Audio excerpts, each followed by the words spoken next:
Hello friends, स्वागत करते हैं आपके अपने यूट्यूब चैनल पे। आज इस वीडियो में बिहार द्वारा का प्रैक्टिस सेट नंबर 3 हम लोग कंप्लीट करने वाले हैं। ऑलरेडी प्रैक्टिस सेट नंबर 1 और 2 हो चुका है। लिंक आप लोग को डिस्क्रिप्शन बॉक्स में मिल जाएगा, वहां से आप लोग उसे देख सकते हैं। इसका पीडीएफ टेलीग्राम चैनल पे मैं डाल रही हूँ, वहाँ से आप लोग पीडीएफ भी प्राप्त कर सकते हैं। फिलहाल इसे कंप्लीट करेंगे, आप लोग साथ साथ आंसर देने का प्रयास करिएगा और कमेंट करके बताइएगा कितने क्वेश्चन आप लोग का सही हो रहा है। फिलहाल ये रहा फर्स्ट नंबर क्वेश्चन। निम्नलिखित में से लोकसभा के प्रथम उपसभापति कौन थे? बताइएगा, लोकसभा के प्रथम उपसभापति कौन थे? ऑप्शन दिया गया है, आप लोग ऑप्शन को देखते चले। जेबी कृपलानी, बलराम भगत, एम अनंत सैनम आयंगर, सरोजिनी नायडू। लोकसभा के प्रथम उपसभापति कौन थे? एम अनंत सैनम आयंगर थे। बिल्कुल राइट आंसर हो जाएगा ऑप्शन नंबर सी। लेकिन यहाँ पे अगर क्वेश्चन रहता है कि लोकसभा के प्रथम अध्यक्ष कौन थे, लोकसभा के प्रथम अध्यक्ष कौन थे, तो जीवी मावलंकर हो जाएंगे। जीवी मावलंकर, जिन्हें लोकसभा के पिता भी कहा जाता है। लोकसभा के पिता जीवी मावलंकर को कहा जाता है। इनका कार्यकाल 1952 से लेकर के 1956 तक था। और भी ऑप्शन को देख लेते हैं, जैसे कि जेबी कृपलानी। जेबी कृपलानी के बारे में एक क्वेश्चन पूछा जाता है कि जब स्वतंत्र भारत हुआ था, जब भारत अपना स्वतंत्र हुआ था, उस समय कांग्रेस के अध्यक्ष के पद पर कौन थे? तो जेबी कृपलानी। जब भारत स्वतंत्र हुआ था, उस समय कांग्रेस के अध्यक्ष के पद पर कौन थे? जेबी कृपलानी। लेकिन यहीं पर क्वेश्चन आता है 1947 के कांग्रेस अधिवेशन की अध्यक्षता किसने किया था? तब हो जाएगा डॉक्टर राजेंद्र प्रसाद। कंफ्यूज नहीं होने का। जब भारत स्वतंत्र हुआ था 1947 में हुआ था, 15 अगस्त 1947, उस समय कांग्रेस के अध्यक्ष के पद पर कौन थे? जेबी कृपलानी। लेकिन 1947 का अधिवेशन जानते थे, अधिवेशन जो होता था दिसंबर माह में, तो इस अधिवेशन की अध्यक्षता किसने किया था? डॉक्टर राजेंद्र प्रसाद। कंफ्यूज नहीं होने का। अब आगे है सरोजिनी नायडू। सरोजिनी नायडू से पहले जान लीजिए 1917 कलकत्ता अधिवेशन अध्यक्षता करने वाली कौन थी? एनी बेसेंट, जो कि प्रथम महिला थी। अगर यहीं पर आता है कि प्रथम भारतीय महिला कौन थी, तो 1925 कानपुर अधिवेशन अध्यक्षता करने वाले सरोजिनी नायडू थी, जो कि प्रथम भारतीय महिला थी। 1933 भी याद रखिएगा, क्योंकि 3 महिला जो थी जो कांग्रेस की अध्यक्षता की थी स्वतंत्र होने से पहले। 1917 एनी बेसेंट, 1925 कानपुर अधिवेशन सरोजिनी नायडू, 1933 कलकत्ता अधिवेशन नलिनी सेन गुप्ता। ये तीनों का नाम याद रखिएगा। अगर यहीं पे क्वेश्चन पूछा जाता कि कांग्रेस के अध्यक्ष के पद पर सर्वाधिक समय तक बने रहने वाले कौन थे, तो यहाँ पे राइट आंसर हो जाएगा सोनिया गांधी। कांग्रेस के अध्यक्ष पद पर सर्वाधिक समय तक रहने वाली कौन थी? अध्यक्ष के पद पर बैठने वाली कौन थी? सोनिया गांधी। लेकिन स्वतंत्र होने से पहले कांग्रेस के अध्यक्ष पद पर सबसे लंबा कार्यकाल तक बैठे रहे थे कौन? बताइएगा, अब्दुल कलाम आज़ाद। अब्दुल कलाम आज़ाद। कब से कब तक? 1940 से लेकर के 1946 तक। 1940 में इन्होंने रामगढ़ अधिवेशन की अध्यक्षता की थी। सबसे कम उम्र में अध्यक्षता करने वाले भी अब्दुल कलाम आज़ाद थे। और पहली बार 1923 दिल्ली अधिवेशन की अध्यक्षता इन्होंने किए थे। क्लियर हो गया? चलिए नेक्स्ट क्वेश्चन पे आ जाइए, क्वेश्चन नंबर 2। निम्नलिखित में से प्रसिद्ध दुर्गावती जलप्रपात निम्न में से कहाँ स्थित है? बिहार से हमने क्वेश्चन दिया है, बिहार से भी 1-2 क्वेश्चन पूछा जाता है। दुर्गावती जलप्रपात कहाँ है? तो हो जाएगा Kaimur, option number B. Kaimur और रोहतास जो है विंध्य पर्वत से घिरा हुआ है, जानते हैं। यहाँ पे चूना पत्थर के लिए, पायराइट के लिए प्रसिद्ध है कैमूर और रोहतास। निम्नलिखित में से भारत और पाकिस्तान के बीच किस वर्ष सर्वप्रथम शिमला समझौता पर हस्ताक्षर हुआ था? शिमला समझौता यह जो हुआ था ना, 2 जुलाई 1972। आई होप आप लोग को मजा आ रहा होगा, क्वेश्चन अच्छा लग रहा होगा। आप लोग कमेंट करके बताएगा यह क्वेश्चन आप लोग को सही लग रहा है कि नहीं। 2 जुलाई 1972 को शिमला समझौता भारत और पाकिस्तान के बीच में हुआ था। भारत की तरफ से इंदिरा गांधी और पाकिस्तान के राष्ट्रपति कौन थे? भुट्टो थे। राष्ट्रपति उसमें थे कौन? भुट्टो। राइट आंसर हो जाएगा option number B. Zulfikar Ali Bhutto उस समय पाकिस्तान के राष्ट्रपति थे। इन्हीं दोनों के बीच में शिमला समझौता 2 जुलाई 1972 को हुआ था। नेक्स्ट है, निम्नलिखित में से ग्रीन हाउस गैस वातावरण में सर्वाधिक प्रचुर मात्रा में है? कौन सा ग्रीन हाउस गैस जो है सर्वाधिक प्रचुर मात्रा में है?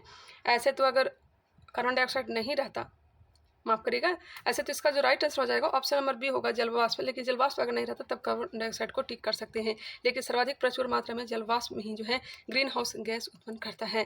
तो right answer option number B ही होगा। जलवाष्प अगर नहीं होता तब कार्बन डाइऑक्साइड के साथ जा सकते थे। ठीक है, क्वेश्चन नंबर 5।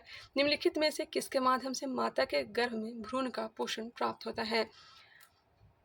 ऑप्शन दिया गया, ग्रीवा, प्लेसेंटा, फ्लोपियन ट्यूब, गर्भाशय। गर्भ में भ्रूण का पोषण प्लेसेंटा के द्वारा प्राप्त होता है। आंसर हो जाएगा बी। कल ही हमने बताया था कि निषेचन कहाँ होता है, तो फ्लोपियन ट्यूब के एम्पुला वाले भाग में, एम्पुला वाले भाग में होता है निषेचन। नेक्स्ट है, इनमें से कौन सा कथन 82.5 डिग्री पूर्वी देशांतर के संबंध में सही नहीं है? 82.82 पूर्वी देशांतर के संबंध में सही नहीं दिया गया है। देख लेते हैं। यह रेखा इलाहाबाद के समीप से गुजरती है, बिल्कुल। नैनी से गुजरती है, मिर्जापुर से गुजरती है, यह सही ही है। यह भारत के लिए मानक देशांतर रेखा है। जी हाँ, यह भारत के लिए मानक देशांतर रेखा है। यह भारत को 2 बराबर भागों में विभाजित करती है। क्या यह सही है? इसको सस्पेंस में रख देते हैं। इस रेखा का स्थानीय समय ग्रीनविच समय रेखा से 5.5 घंटा आगे है। यह तो सही दिया गया है। तो गलत कौन सा है? तो ऑप्शन नंबर सी। यह भारत को 2 बराबर भागों में विभाजित नहीं करता है। 2 बराबर भागों में कर्क रेखा बांटती है। कर्क रेखा 23.5 डिग्री को 23.5 डिग्री रेखा को क्या कहते हैं? कर्क रेखा कहते हैं। तो यह 8 राज्यों से होकर के गुजरता है। 8 राज्य कौन कौन सा है? तो गुजरात हो जाएगा, गुजरात, उसके बाद राजस्थान, राजस्थान के बाद मध्य प्रदेश, मध्य प्रदेश के बाद छत्तीसगढ़, फिर झारखंड, फिर पश्चिम बंगाल, त्रिपुरा और मिजोरम। गुजरात, राजस्थान, मध्य प्रदेश, उसके बाद छत्तीसगढ़, झारखंड, पश्चिम बंगाल, त्रिपुरा और मिजोरम से होकर के गुजरती है।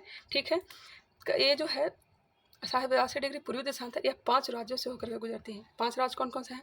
तो यूपी है, उत्तर प्रदेश है, मध्य प्रदेश है, उत्तर प्रदेश, मध्य प्रदेश, छत्तीसगढ़ हो जाएगा, छत्तीसगढ़, फिर आपका हो जाएगा उड़ीसा, उड़ीसा, फिर आंध्र प्रदेश। इन 5 राज्यों से होकर के गुजरती है। उत्तर प्रदेश, मध्य प्रदेश, छत्तीसगढ़, उड़ीसा और Andhra Pradesh. Clear. Question number 7, निम्नलिखित में से प्रसिद्ध सलीम अली राष्ट्रीय उद्यान भारत के किस राज्य में स्थित है? सलीम अली राष्ट्रीय उद्यान भारत के किस राज्य में है? ऑप्शन दिया गया है पश्चिम बंगाल, जम्मू कश्मीर, लद्दाख या फिर अरुणाचल प्रदेश। सलीम अली कहाँ है? तो यह हो जाएगा आपका Jammu Kashmir, option number B. Hemis राष्ट्रीय उद्यान कहाँ है? क्वेश्चन पूछा जा चुका है। हेमिस राष्ट्रीय उद्यान कहाँ है? तो यह लद्दाख में हो जाएगा, लद्दाख। काबू लामजाओ नेशनल पार्क कहाँ है? तो मणिपुर में है। निम्नलिखित में से किसने 17वीं सदी में प्रचलित डाक व्यवस्था का विस्तारित विवरण दिया था? यहाँ पर 17वीं नहीं होगी, 14वीं होगी। 14वीं सदी में प्रचलित डाक व्यवस्था का विस्तारित विवरण किसने दिया था? बताइएगा। इसका जो राइट आंसर हो जाएगा option number B, Ibn Battuta. Option number B बिल्कुल राइट आंसर है। इब्न बतूता कहाँ का रहने वाला था? तो यह मोरक्को का रहने वाला था। कब आया था? तो 1333 ईस्वी में आया था। किसके दरबार में आया था? तो मोहम्मद बिन तुगलक के दरबार में आया था। मोहम्मद बिन तुगलक ने इसे दिल्ली का काजी नियुक्त किया था और इसे दूत के रूप में चीन भी भेजा था। आंसर हो जाएगा ऑप्शन नंबर बी। और इसके पुस्तक का नाम क्या है? तो रेहला है। इसके पुस्तक का नाम रेहला है। Right answer option number B हो जाएंगे। अमीर खुसरो, इनका जन्म पटियाली एटा में हुआ था। इन्होंने 8 शासकों के शासनकाल को देखा था। इनके गुरु का नाम है निजामुद्दीन औलिया, जो कि 7 शासकों के शासनकाल को देखा था। इन दोनों का मकबरा कहाँ है? इन दोनों का मकबरा, इन दोनों का दरगाह दिल्ली में है। Right answer option number B निकला। चलिए आगे बढ़ते चलते हैं। निम्नलिखित में से भारतीय संविधान के अनुसार समान कार्य के लिए समान वेतन भारतीय संविधान के किस में सुनिश्चित किया गया? अनुच्छेद नहीं दिया गया है। समान कार्य के लिए समान वेतन, इसकी चर्चा जो मिलता है अनुच्छेद 39 में मिलता है, 39 में मिलता है। और यह हो जाएगा DPSP, राज्य के नीति निश्चित सिद्धांत है। यह कहाँ से लाया गया है? तो आयरलैंड के संविधान से लाया गया है। कहाँ से? आयरलैंड के संविधान से लाया गया है। भाग 4 हो जाएगा। यह सब छोटे छोटे क्वेश्चन पूछा जाता है। भाग 4 हो जाएगा, अनुच्छेद 36 से लेकर 51 हो जाएगा। इसी में DPSP के बारे में चर्चा किया गया है। अनुच्छेद 37 में क्या है? तो इसके लिए हम लोग न्यायालय नहीं जा सकते हैं। अनुच्छेद 36 में क्या है? तो इसके बारे में चर्चा किया गया है। क्लियर। राज्यों के बारे में चर्चा किया गया है। मौलिक कर्तव्य, मूल संविधान में एक भी मौलिक कर्तव्य नहीं थे, लेकिन सरदार स्वर्ण सिंह समिति के अनुशंसा पर 10 मूल कर्तव्य जोड़े गए 42वां संविधान संशोधन 1976 के द्वारा। हालांकि स्वर्ण सिंह समिति 8 ही बोले थे, लेकिन 10 मूल कर्तव्य को जोड़ा गया। वर्तमान में मूल कर्तव्य की संख्या कितनी है? 11 है। 11वां कब जोड़ा गया? तो 86वां संविधान संशोधन 2002 के तहत। कहाँ से लिया गया है? तो सोवियत संघ के संविधान से लिया गया है। मौलिक अधिकार यह कहाँ से लाया गया? तो USA से लाया गया है। और इसकी चर्चा भाग 3 में किया गया है। अनुच्छेद हो जाएगा 12 से लेकर 35 तक। 12 में राज्यों की परिभाषा है। नागरिकता भाग 2 हो जाएंगे। भाग 2 अनुच्छेद की बात की जाए तो 5 से 11 हो जाएंगे, 5 से लेकर के 11। नेक्स्ट क्वेश्चन, 1977 में केंद्र सरकार ने पंचायती राज संस्था के कार्यप्रणाली और ढांचे में सुधार लाने के उद्देश्य से किस समिति को नियुक्त किया था? एक बार खुद से क्वेश्चन को पढ़िए। 1977 में केंद्र सरकार ने पंचायती राज संस्था के कार्यप्रणाली और ढांचे में सुधार लाने के उद्देश्य से किस समिति को नियुक्त किया? इसका जो राइट आंसर हो जाएगा ना option number B, Ashok Mehta समिति। अशोक मेहता समिति कब आया था? 1977 में। द्विस्तरीय की बात की थी। बलवंत राय मेहता समिति त्रिस्तरीय, यह हो जाएगा 1957। LM सिंघवी समिति 1986। LM सिंघवी समिति 1986। 1986 LM सिंघवी समिति की सिफारिश पर भी संवैधानिक दर्जा दिया गया 73वां संविधान संशोधन 1992 के तहत। नेक्स्ट क्वेश्चन देखते हैं, क्वेश्चन नंबर 11। प्राचीन भारत के शासनकाल के दौरान किस गुप्तकालीन शासक को कविराज की उपाधि प्रदान की गई थी? कविराज की उपाधि प्रदान की गई थी चंद्रगुप्त प्रथम, चंद्रगुप्त द्वितीय, समुद्रगुप्त, कनिष्क। कविराज की उपाधि समुद्रगुप्त अपने आप को लिच्छवी दौहित्र भी कहता था। Right answer option number C हो जाएगा। कहा जाता है कि इनका घोड़ा जो है तीनों समुद्र का पानी पीता था। अब बात करते हैं गुप्त वंश की। तो गुप्त वंश के संस्थापक कौन थे? तो राइट आंसर हो जाएगा श्रीगुप्त। श्रीगुप्त। उसके बाद दूसरे शासक कौन बने थे? घटोत्कच। श्रीगुप्त और घटोत्कच जो थे महाराज की उपाधि धारण की थी, महाराज की उपाधि धारण की थी। तीसरे शासक चंद्रगुप्त प्रथम बने थे। इन्हीं को गुप्त वंश का वास्तविक संस्थापक कहा जाता है और सबसे पहले सोने का सिक्का इन्होंने ही जारी किया था। सोने का सिक्का चंद्रगुप्त प्रथम और गुप्त वंश का वास्तविक संस्थापक और तीसरे यह शासक थे। फिर उसके बाद समुद्रगुप्त बने थे। समुद्रगुप्त के बाद चंद्रगुप्त द्वितीय। इन्होंने अपने भाई रामगुप्त की हत्या करके यह पद पे हासिल हुए थे। नेक्स्ट है कनिष्क। कनिष्क कुषाण वंश के प्रसिद्ध शासक हुए। कुषाण वंश के संस्थापक कौन थे? कुषाण कुजुल कटफिसस। सबसे पहले सोने का सिक्का किसने जारी किया था? वीम कटफिसस। सबसे ज़्यादा शुद्ध सोना कुषाण वंश, सबसे ज़्यादा सोना लेकिन वो अशुद्ध सोना था, सोने का सिक्का था, वो गुप्त वंश में जारी हुआ था। नेक्स्ट क्वेश्चन पे आते हैं, क्वेश्चन नंबर 12। पंचायत चुनाव में अनुसूचित जाति, अनुसूचित जनजाति को स्थान आरक्षण का प्रावधान किस अनुच्छेद में किया गया है? एससी एसटी को आरक्षण का प्रावधान किया गया है किस अनुच्छेद के तहत? बताएंगे।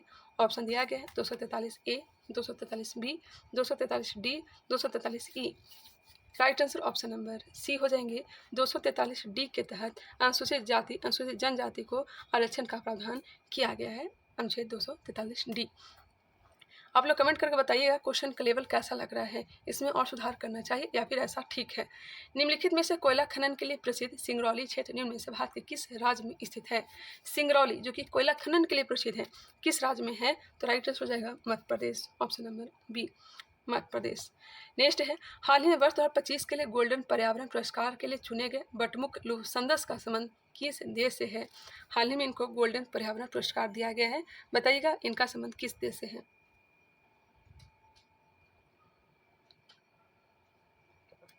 Right answer option number C हो जाएगा मंगोलिया। मैंने सारे सब्जेक्ट से क्वेश्चन उठाया, करंट अफेयर से भी ज़्यादातर क्वेश्चन डाला है क्योंकि करंट अफेयर से 20 क्वेश्चन पूछे जाने की संभावना है और पूछे जाते भी हैं। निम्नलिखित में से वर्ष 2027 में फीफा महिला विश्व कप के 10वें संस्करण की मेजबानी करने वाला पहला दक्षिण अमेरिकी देश कौन सा होगा? 2027 में फीफा महिला विश्व कप के 10वें संस्करण की मेजबानी करने वाला पहला दक्षिण अमेरिकी देश कौन सा होगा? Right answer Brazil, option number C. हाल ही में वर्ष 2025 के अंतर्राष्ट्रीय योग दिवस के लिए कौन सी थीम घोषित की गई है? अंतर्राष्ट्रीय योग दिवस 21 जून, कौन सा थीम घोषित किया गया है? एक पृथ्वी एक स्वास्थ्य के लिए योग, एक पृथ्वी एक स्वास्थ्य के लिए योग। हाल ही में चर्चा में रहे सचेत ऐप का संबंध किससे है? सचेत ऐप का संबंध किससे है? महिला सुरक्षा से, प्राकृतिक आपदाओं से सुरक्षा, साइबर क्राइम से सुरक्षा, आगामी रैली अभ्यास के बारे में जानकारी।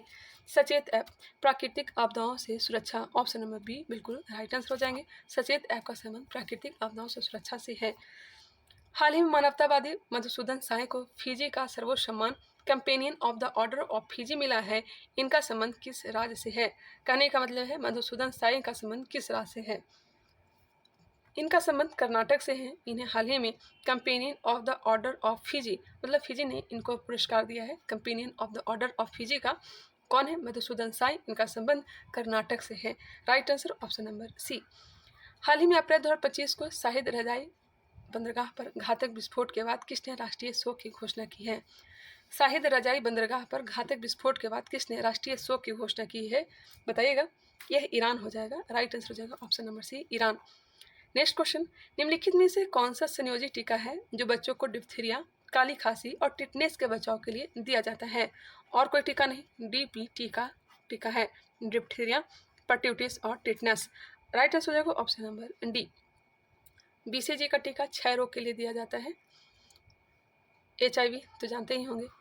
नेक्स्ट क्वेश्चन, निम्नलिखित में से कौन सा प्रावधान कर्नाटक के संविधान से भारतीय संविधान द्वारा अपनाया नहीं गया है? कौन सा ऐसा इसमें है जो कि कनाडा से नहीं लिया गया है? चलिए देखते हैं। उच्चतम न्यायालय का परामर्श निर्णय, यह भी कनाडा से लिया गया है। केंद्र और राज्य के राज्यपालों की नियुक्ति, यह भी कनाडा से। राज्यसभा के लिए सदस्यों का नामांकन, राज्यसभा के लिए सदस्यों का नामांकन, राज्यसभा सदस्यों का मनोनयन जो होता है यह आयरलैंड के संविधान से होता है, न कि कनाडा। यही राइट आंसर हो जाएगा। सशक्त केंद्र के साथ संघीय व्यवस्था, यह भी कनाडा से लिया गया है। अवशिष्ट सूची संघ के पास भी होगा, यह किसके द्वारा लिया गया है, कहाँ से लिया गया, तो कनाडा के ही संविधान से लिया गया है। आंसर हो जाएंगे ऑप्शन नंबर सी, जो कि गलत दिया गया था। नेक्स्ट है, निम्नलिखित में से यकृत, अंडा, दूध और मछली सहित विभिन्न खाद्य पदार्थों में पाए जाने वाला कौन सा पानी में घुलनशील विटामिन है जो आपके शरीर के रक्त और तंत्रिका कोशिका को स्वस्थ रखने में मदद करते हैं। क्वेश्चन को पहले समझिएगा। निम्नलिखित में से यकृत, अंडा, दूध और मछली सहित विभिन्न खाद्य पदार्थों में पाया जाने वाला कौन सा पानी में घुलनशील विटामिन है जो आपके शरीर के रक्त और तंत्रिका कोशिकाओं को स्वस्थ रखने में मदद करता है। Vitamin C, vitamin B12, vitamin A या फिर विटामिन डी। कई लोगों का गलत हो सकता है, लेकिन क्वेश्चन को समझिएगा तो आंसर दे पाइएगा। आंसर जो हो जाएगा विटामिन B12।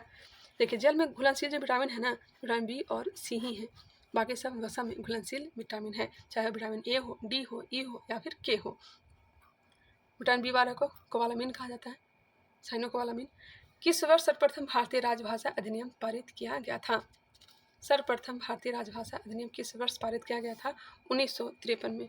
1953 बिल्कुल राइट आंसर हो जाएगा। पिछले वाली वीडियो में इसका लंबा हमने बताया था। निम्नलिखित में से कौन सा भारत के वित्तीय बजट में शामिल नहीं है? वित्तीय बजट में शामिल नहीं, प्राथमिक घाटा है, राजकोषीय घाटा है, ऋण नियंत्रण यह नहीं है, राजस्व घाटा भी है। राइट आंसर होगा ऑप्शन नंबर सी। इकोनॉमिक्स से देख रहे होंगे, ज्योग्राफी से देख रहे होंगे, साइंस से देख रहे होंगे, मतलब सारे सब्जेक्ट से हमने क्वेश्चन डाले हैं, ऐसा नहीं कि हमने किसी सब्जेक्ट को छोड़ा भी है। नेक्स्ट क्वेश्चन पे आइए। निम्नलिखित में से कौन सा अनुच्छेद राष्ट्रपति को संघ राज्य क्षेत्र के शांति, प्रगति और सुशासन के लिए विनियम बनाने का अधिकार देता है? कौन सा अनुच्छेद राष्ट्रपति को संघ राज्य क्षेत्र की शांति, प्रगति और सुशासन के लिए विनियम बनाने का अधिकार देता है? बताएंगे के शासित प्रदेश में, तो राइट आंसर हो जाएगा अनुच्छेद 239, ऑप्शन नंबर बी। संघ राज्य क्षेत्र की चर्चा हो रही है तो अनुच्छेद 239 बिल्कुल राइट आंसर है। प्रसिद्ध उपन्यास मिडनाइट चिल्ड्रन के लेखक कौन है? मिडनाइट चिल्ड्रन के लेखक कौन है? Shashi Tharoor, Salman Rushdie, Ruskin bond, Khushwant Singh. Midnight children किसका है? सलमान रुश्दी का पुस्तक है, ऑप्शन नंबर बी। कौन सा अनुच्छेद लोकसभा और राज्य विधानसभा के लिए वयस्क मताधिकार के आधार पर चुनाव कराने से संबंधित है? 61वां संविधान संशोधन 1989 के द्वारा 21 वर्ष से घटाकर 18 वर्ष कर दिया गया। तो बताइएगा इसका राइट आंसर क्या हो जाएगा? वयस्क मताधिकार के आधार पर चुनाव कराने से संबंधित है, अनुच्छेद 326 हो जाएंगे। अनुच्छेद 326 निर्वाचन आयोग की चर्चा अनुच्छेद 324 में किया गया है। हाल ही में किस वर्ष को क्वांटम विज्ञान और प्रौद्योगिकी अंतर्राष्ट्रीय वर्ष घोषित किया गया है? किस वर्ष को क्वांटम विज्ञान और प्रौद्योगिकी अंतर्राष्ट्रीय वर्ष घोषित किया गया है? राइट आंसर हो जाएंगे ऑप्शन नंबर बी, 2025 को। 2025 को। हाल ही में चर्चा में रहा सोनोई रुपाई वन्यजीव अभ्यारण्य किस राज्य में है? सोनाई रुपाई वन्यजीव अभ्यारण्य अभी चर्चा में था, कहाँ है? तो असम में, option number B Assam. Sonai Rupai वन्यजीव अभ्यारण्य कहाँ है? तो असम में है। किस विटामिन की कमी से जीरोप्थेल्मिया रोग हो जाता है? किस विटामिन की कमी से जीरोप्थेल्मिया रोग हो जाता है? Vitamin A. विटामिन ए जिसे रेटिनॉल कहते हैं, vitamin B thiamine, vitamin C ascorbic अम्ल। नेक्स्ट क्वेश्चन 31 नंबर, पोषण की वह विधि क्या कहलाती है जिसमें जीव मृत और क्षयकारी पदार्थ से पोषक तत्वों को घोल के रूप में ग्रहण करते हैं? पोषण की वह विधि क्या कहलाती है जिसमें जीव मृत और क्षयकारी पदार्थ से पोषक तत्वों को घोल के रूप में ग्रहण करते हैं? Right answer option number D होगा, मृतोपोषी पोषण हो जाएगा। मृतोपोषी पोषण हो जाएगा, ऑप्शन नंबर डी। निम्नलिखित में से कौन सा जिंक का एक अयस्क है? स्फटिक, चेकोसाइट, एस्फेलराइट, बोर्नोटाइट। जिंक का एक अयस्क है एस्फेलराइट, ऑप्शन नंबर सी। एस्फेलराइट जिंक का अयस्क है, एस्फेलराइट। निम्नलिखित में से कौन सा रासायनिक यौगिक ब्लू विट्रियल के रूप में जाना जाता है जिसका उपयोग मुख्य रूप से कीटनाशक और कवकनाशी के रूप में किया जाता है? ऑप्शन को देख लीजिए। कौन सा रासायनिक यौगिक ब्लू विट्रियल के रूप में जाना जाता है जिसका उपयोग मुख्य रूप से कीटनाशक और कवकनाशी के रूप में किया जाता है? आंसर हो जाएगा copper sulphate, option number D copper sulphate. हाल ही में अप्रैल 2025 को प्रधानमंत्री श्री नरेंद्र मोदी राष्ट्रीय पंचायती राज दिवस समारोह को किस राज्य से संबोधित किया? राष्ट्रीय पंचायती राज दिवस समारोह को किस राज्य से संबोधित किया? तो जानते होंगे बिहार से, ऑप्शन नंबर बी। पंचायती राज दिवस 24 अप्रैल को मनाया जाता है, 24 अप्रैल को। तारिक ए मुबारक शाही का लेखक अहिया बिन अहमद सरहिंदी निम्नलिखित में से किस शासनकाल के समकालीन थे? तारिक ए मुबारक शाही का लेखक कौन थे? अहिया बिन अहमद सरहिंदी थे। किस शासनकाल के समकालीन थे? आंसर हो जाएगा तुगलक वंश। तुगलक वंश। तुगलक वंश संस्थापक कौन थे? गयासुद्दीन तुगलक थे। स्थापना कब हुआ था? तो 1320 ईस्वी। समाप्त कब हुआ था? 1414 तक। सर्वाधिक जो शासनकाल किया था तुगलक वंश ने ही। नेक्स्ट क्वेश्चन, निम्नलिखित में से साइंस इंफॉर्मेशन नेटवर्क के द्वारा जारी पर्यावरण प्रदूषण सूचकांक 2024 में भारत को कौन सा स्थान प्रदान किया गया है? मैंने कोशिश किया कि ज़्यादा से ज़्यादा करंट अफेयर्स डालूं, क्योंकि करंट अफेयर्स से क्वेश्चन 20 से 25 क्वेश्चन पूछे जाते हैं, अभी देखे भी होंगे। निम्नलिखित में से साइंस इंफॉर्मेशन नेटवर्क के द्वारा जारी पर्यावरण प्रदूषण सूचकांक 2024 में भारत को कौन सा स्थान प्रदान किया गया है? राइट आंसर हो जाएगा ऑप्शन नंबर सी 176वां। निम्नलिखित में से फरवरी 2024 को सरयू नदी के तट पर देश का पहला कछुआ संरक्षण रिजर्व कौन से राज्य में स्थापित किया गया है? कछुआ संरक्षण कब आया था? 1999 उत्तराखंड। इसका जो राइट आंसर होगा ना ऑप्शन नंबर ए उत्तर प्रदेश। हाल ही में चर्चा में रहा एशिया का सबसे बड़ा आदिवासी त्योहार मोदरम जात्रा किस राज्य से संबंधित है? मोदरम जात्रा पर्व कहाँ से संबंधित है? तेलंगाना से। कहाँ से? तेलंगाना से। प्रत्येक वर्ष किस तिथि को अंतर्राष्ट्रीय मातृभाषा दिवस के रूप में मनाया जाता है? अंतर्राष्ट्रीय मातृभाषा 21 फरवरी। अंतर्राष्ट्रीय मातृभाषा दिवस 21 फरवरी को मनाया जाता है। हाल ही में 77वें बाफ्टा अवार्ड 2024 में सर्वश्रेष्ठ फिल्म का पुरस्कार किसे प्रदान किया गया है? बाफ्टा अवार्ड 2024 में सर्वश्रेष्ठ फिल्म का पुरस्कार किससे प्रदान किया गया है? राइट आंसर हो जाएगा ऑप्शन नंबर डी ओपेनहाइमर को। ओपेनहाइमर। निम्नलिखित में से फरवरी 2024 को मिलन नौसैनिक अभ्यास का 12वां संस्करण का आयोजन कहाँ किया गया है? मिलन नौसैनिक अभ्यास का 12वां संस्करण आयोजन Visakhapatnam. Right answer option number B Visakhapatnam. फरवरी 2024 को गणतंत्र दिवस पर एकीकृत भुगतान प्रणाली यूपीआई के ऑप्शन की शुरुआत कहाँ की गई? यूपीआई की शुरुआत कहाँ की गई है? पेरिस में। Right answer option number B Paris. निम्नलिखित नदियों में से कौन सी गंगा नदी की सहायक नदी नहीं है? यमुना तो है ही है, सबसे बड़ी सहायक नदी यमुना ही है। इंद्रावती यह नहीं हो जाएगा option number B Gandak Ghaghara. Indravati नदी गोदावरी की सहायक नदी है। गोदावरी की सहायक नदी है, ठीक है। पोचमपाद परियोजना किस पे है? गोदावरी नदी पर ही है। जायकवाड़ी परियोजना भी गोदावरी नदी पर ही है। निम्नलिखित में से प्रसिद्ध महाराजा रणजीत सिंह का रंगास्वामी कप, एक मिनट, प्रसिद्ध महाराजा रणजीत सिंह कप होगा, महाराजा रणजीत सिंह कप, रंगास्वामी कप, आगा खान कप किस खेल से संबंधित है? अब बताइएगा, रणजीत सिंह कप, रंगास्वामी कप, आगा खान कप किस खेल से संबंधित है? हॉकी से संबंधित है। किससे? हॉकी से। Option number B. कौन सा अनुच्छेद राष्ट्रपति के द्वारा क्षमादान के अधिकार से संबंधित है? राष्ट्रपति के क्षमादान अनुच्छेद 72। वही अगर पूछा जाता राज्यपाल के क्षमादान की शक्ति किस अनुच्छेद में है? अनुच्छेद 161 हो जाएगा। स्वतंत्र भारत के प्रथम मुख्य चुनाव आयुक्त कौन थे? स्वतंत्र भारत के प्रथम मुख्य चुनाव आयुक्त कौन थे? सुकुमार सेन। मीरा कुमार कौन थी? तो लोकसभा की प्रथम महिला अध्यक्ष थी। मीरा कुमार लोकसभा के प्रथम महिला अध्यक्ष थी। भारतीय संविधान का कौन सा भाग केंद्र और राज्य के मध्य विधायी संबंध का विवरण प्रस्तुत करता है? कौन सा भाग केंद्र और राज्य के मध्य विधायी संबंध का विवरण प्रस्तुत करता है? भाग पूछा जा रहा है।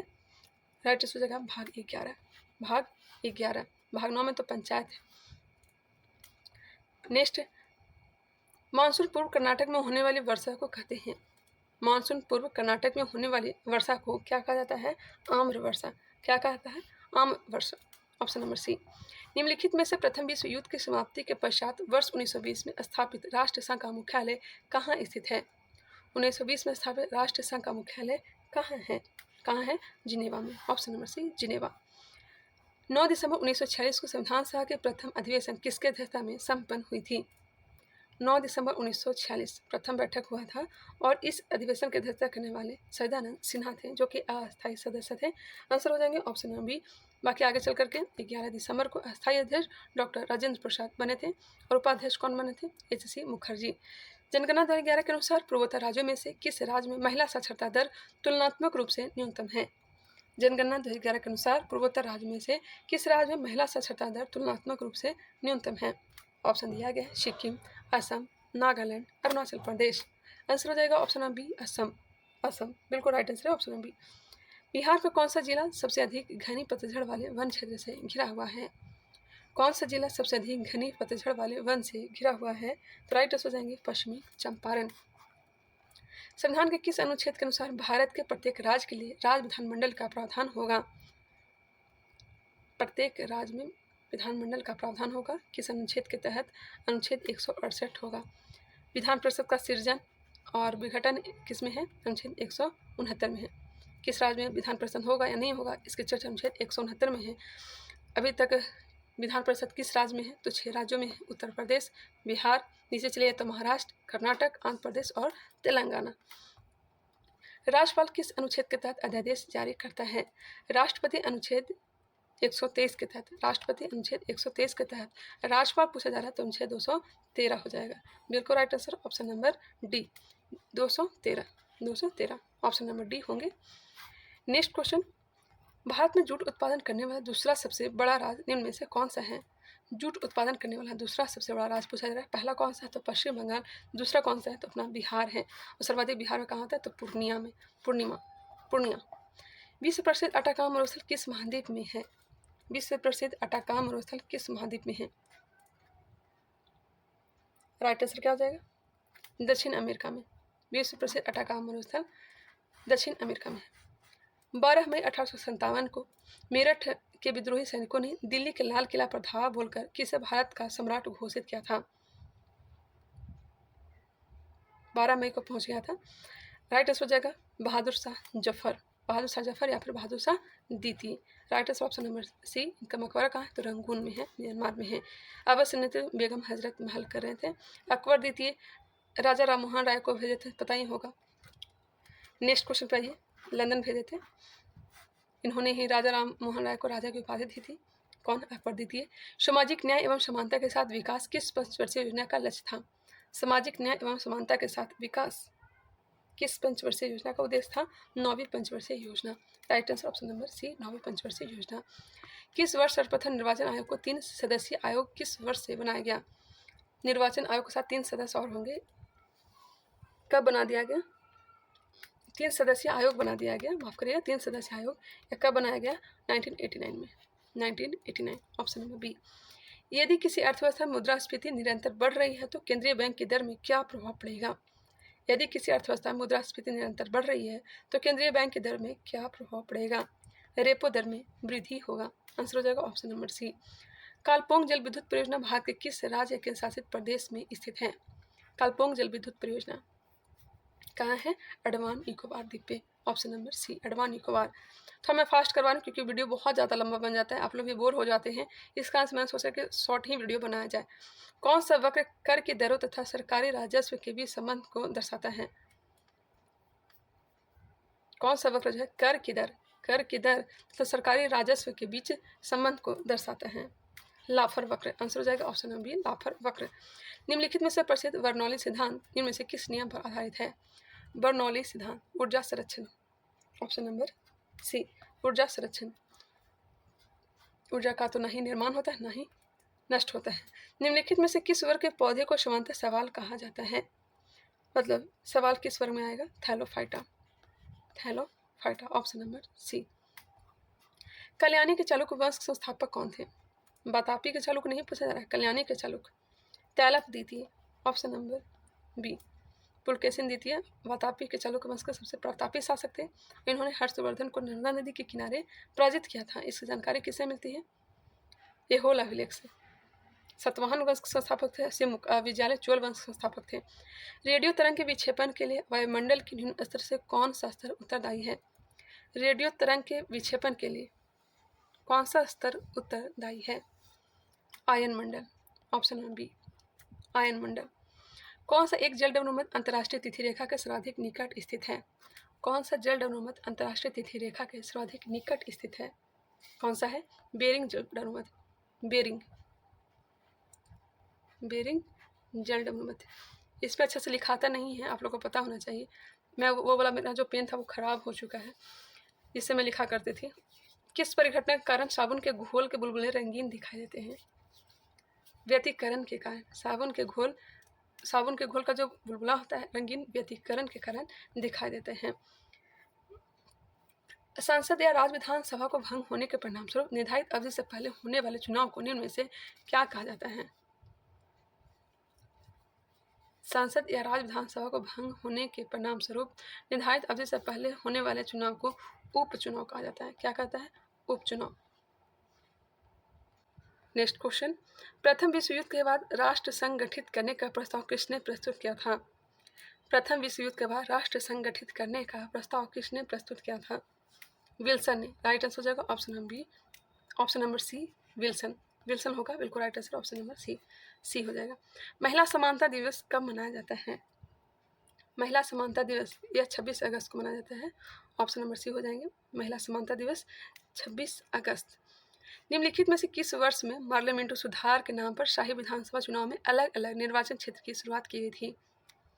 निम्नलिखित में से किस वर्ष में पार्लियामेंट सुधार के नाम पर शाही विधानसभा चुनाव में अलग अलग निर्वाचन क्षेत्र की शुरुआत की गई थी? बताएंगे। भारत परिषद अधिनियम 1909 हो जाएगा, ऑप्शन नंबर सी 1909, जिसे पार्लियामेंट सुधार कहा जाता है। वर्ष 1947 के भारतीय राष्ट्रीय कांग्रेस के दिल्ली अधिवेशन की अध्यक्षता निम्नलिखित में से किसने की थी? पहले वाले क्वेश्चन में ही हमने बताएंगे राइट आंसर क्या हो जाएगा। 1947 के भारतीय राष्ट्रीय कांग्रेस के दिल्ली अधिवेशन की अध्यक्षता निम्नलिखित में से किसने की थी? राइट आंसर का डॉक्टर राजेंद्र प्रसाद। त्रिपुरी अधिवेशन में पटाभी सीतारामैया को सुभाष चंद्र बोस पराजित किए थे, हालांकि फिर अध्यक्षता डॉक्टर राजेंद्र प्रसाद ही किए थे। असहयोग आंदोलन के समय विदेशी वस्त्रों की बर्बादी ही उनके साथ सर्वोत्तम व्यवहार है, यह कथन किसका है? असहयोग आंदोलन के समय विदेशी वस्त्रों की बर्बादी ही उनके साथ सर्वोत्तम व्यवहार है, यह कथन किसका है? बिल्कुल राइट आंसर हो जाएगा option number B, Mahatma Gandhi. लेकिन निष्ठुर बर्बादी किसने कहा था? रविन्द्रनाथ टैगोर। 1913 में इन्हें साहित्य के क्षेत्र में प्रथम नोबेल पुरस्कार दिया गया था, भारत का प्रथम नोबेल पुरस्कार। निम्नलिखित में से बॉयल का नियम, अवगाद्रो का नियम, चार्ल्स का नियम, तीनों को जोड़ने पर जो समीकरण प्राप्त होता है वह कहलाता है? बॉयल का नियम, अवगाद्रो का नियम, चार्ल्स का नियम, तीनों को जोड़ने पर जो समीकरण प्राप्त होता है उसे आदर्श गैस समीकरण कहा जाता है, आदर्श गैस समीकरण। निम्नलिखित में से किसी एक के लिए किसकत्व एकमात्र कारण नहीं है? किसके लिए किसकत्व एकमात्र कारण नहीं है? सूती कपड़ों पर जल की बूंद का फैलना किसकत्व के कारण ही? भूमि जल का ऊपर चढ़ना यह भी किसकत्व के कारण? स्याही का सूखना किसकत्व के कारण? जबकि एकमात्र कारण किसकत्व ही नहीं है, यह हो जाएगा पौधे के जड़ से जल का पूरे समूह की ओर बढ़ना, परासरण विधि से होता है। लास्ट मतलब इसका जो क्वेश्चन का राइट आंसर हो जाएगा ऑप्शन बी। आपदा प्रबंधन एक्ट कब बनाया गया था? आपदा प्रबंधन एक्ट 2005। आपदा प्रबंधन एक्ट 2005। 4 अप्रैल 1949 को गठित नाटो का 31वां सदस्य देश बना है। नाटो का गठन 4 अप्रैल 1949 को किया गया था। इसका 31वां सदस्य कौन सा बन गया? स्वीडन, फिनलैंड, स्पेन या फिर स्विट्जरलैंड?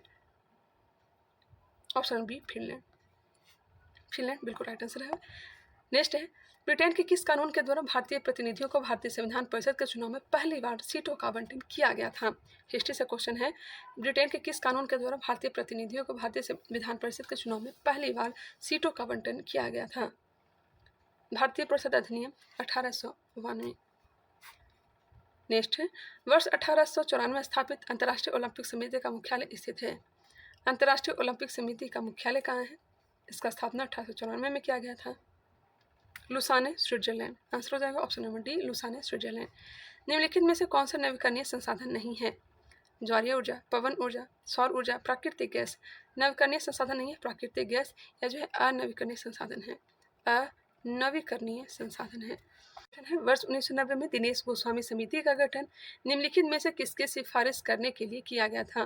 दिनेश गोस्वामी समिति, एक क्वेश्चन तो समिति से भी आएंगे ही, इसका जो राइट आंसर हो जाएगा ऑप्शन नंबर डी, चुनाव सुधार से। 1990 में दिनेश गोस्वामी समिति आया था, चुनाव सुधार से यह संबंधित है। आंसर ऑप्शन नंबर डी हो जाएंगे। निम्नलिखित में से पंचायती व्यवस्था का मूल उद्देश्य क्या सुनिश्चित करता है? पंचायती व्यवस्था का मूल उद्देश्य क्या सुनिश्चित करता है? लोकतंत्र विकेंद्रीकरण और विकास में जन भागीदारी। ऑप्शन नंबर सी, लोकतंत्र विकेंद्रीकरण और विकास में जन भागीदारी। किस संविधान संशोधन अधिनियम के तहत लोकसभा एवं राज्य विधानसभा के चुनाव में मतदान करने वाले न्यूनतम आयु 21 वर्ष से घटाकर 18 वर्ष कर दिया गया? 21 वर्ष से घटाकर 18 वर्ष 61वां संविधान संशोधन 1989 के द्वारा किया गया। नेक्स्ट है, ऑस्ट्रेलिया में स्थित माउंट न्यूमैन किस खनिज के लिए प्रसिद्ध है? ऑस्ट्रेलिया में स्थित माउंट न्यूमैन किस खनिज के लिए प्रसिद्ध है? किसके लिए प्रसिद्ध है? तो राइट आंसर हो जाएगा लोहा के लिए, लोहा अयस्क के लिए प्रसिद्ध है। भारत में जनगणना अस्थायी तथा स्थिरता का लक्ष्य इनमें से किस वर्ष तक निर्धारित किया गया है? भारत में जनगणना स्थायी तथा स्थिरता का लक्ष्य निम्न में से किस वर्ष तक निर्धारित किया गया है? तो राइट आंसर हो जाएगा, कोई भी ऑप्शन नहीं दिया गया, 2045 तक होगा। नेक्स्ट है 87, पेरिस पैरालंपिक 2024 में सुमित अंतल ने किस स्पर्धा में देश के लिए तीसरा स्वर्ण पदक जीता है? भाला फेंक में सुमित अंतल का संबंध भाला फेंक से है। हाल ही में उद्योग विज्ञान और चिकित्सा के भांग की खेती को किसने मंजूरी दी है? हाल में उद्योग विज्ञान और चिकित्सा के लिए भांग की खेती को किसने मंजूरी दिया है? यह देने वाला राज्य हो जाएगा Himachal Pradesh. Option number A. हाल ही में लगातार तीसरी बार आईसीसी महिला चैंपियनशिप का खिताब किसने जीता है? तीसरी बार आईसीसी महिला चैंपियनशिप का खिताब किसने जीता है? ऑस्ट्रेलिया ने। आंसर हो जाएंगे ऑप्शन नंबर बी। गणतंत्र दिवस परेड 2025 में रक्षा मंत्रालय के अनुसार किस राज्य को सर्वश्रेष्ठ झांकी का अवार्ड प्रदान किया गया? किसे दिया गया? यह उत्तर प्रदेश को। हाल ही वर्ष 2025 में शीर्ष 10 सबसे व्यस्त वैश्विक हवाई अड्डों की सूची में शीर्ष स्थान किसे मिला है? बताइएगा। राइट आंसर क्या हो जाएंगे इसका? ऑप्शन नंबर ए, दुबई इंटरनेशनल यूएई प्रथम स्थान प्राप्त हुआ है इसे। हाल ही में एशिया की पहली वैश्विक हाइपर लूप प्रतियोगिता कहाँ हुई है? एशिया की पहली वैश्विक हाइपर लूप प्रतियोगिता कहाँ हुई है? चेन्नई में। चेन्नई। Option number D. हाल ही में सार्वजनिक व्यय गुणवत्ता सूचकांक किसने लॉन्च किया है? सार्वजनिक व्यय गुणवत्ता सूचकांक किसने लॉन्च किया है? आरबीआई। हाल में पीएम मोदी ने पीएम किसान निधि की 19वीं किस्त कहाँ जारी की है? पीएम मोदी ने पीएम किसान निधि की 19वीं किस्त कहाँ से जारी की है? तो यह बिहार से। बिहार। हाल ही में स्कूली बच्चों के दुर्घटना बीमा योजना किसने प्रारंभ की है? दुर्घटना बीमा योजना। मैं करंट अफेयर्स पर ज़्यादा ध्यान दे रही हूँ क्योंकि करंट अफेयर्स से क्वेश्चन प्री एग्जाम में तो बहुत ही ज़्यादा पूछे जाते हैं, इस कारण से मैंने करंट अफेयर्स पर ज़्यादा ध्यान दिया है। हाल में उपराष्ट्रपति धनखड़ ने पहले संयुक्त मेगा न्यूकुम यूलो समारोह का उद्घाटन कहाँ किया है? उपराष्ट्रपति धनखड़ ने शुरू किया है। राइट आंसर हो जाएगा अरुणाचल प्रदेश। अरुणाचल प्रदेश। हाल में भारत सरकार ने म्यांमार में भूकंप से प्रभावित लोगों की मदद के लिए कौन सा ऑपरेशन प्रारंभ किया? म्यांमार में हाल ही में भूकंप आया था, उसके लिए भारत ने ऑपरेशन शुरू किया। इस ऑपरेशन को ऑपरेशन ब्रह्मा के नाम से जाना जाता है। ऑपरेशन ब्रह्मा। ऑपरेशन गंगा तो यूक्रेन से संबंधित है। हाल ही में केंद्रीय मंत्री CR पाटिल ने रिपल्स ऑफ चेंज पुस्तक का विमोचन किया है। इस पुस्तक का संबंध किससे है? हाल ही में केंद्रीय मंत्री CR पाटिल ने रिपल्स ऑफ चेंज पुस्तक का विमोचन किया। इस पुस्तक का संबंध किससे है? यूनिसेफ से है। यूनिसेफ। नेक्स्ट क्वेश्चन जो कि मैथ से दिया गया, खुद से सॉल्व करिएगा। 99 का हो जाएगा ऑप्शन नंबर बी। वीडियो कैसा लगा कमेंट करके बताइएगा। क्वेश्चन का लेवल कैसा है वो भी आप लोग कमेंट करके बता सकते हैं। मिलते हैं नेक्स्ट वीडियो में, तब तक के लिए धन्यवाद। कमेंट करके बताइए 100 क्वेश्चन में कितने क्वेश्चन आप लोग का सही हुआ, इसमें और क्या सुधार किया जाए वो भी आप लोग कमेंट करके बता सकते हैं। तब तक के लिए आप लोग को फिर से धन्यवाद।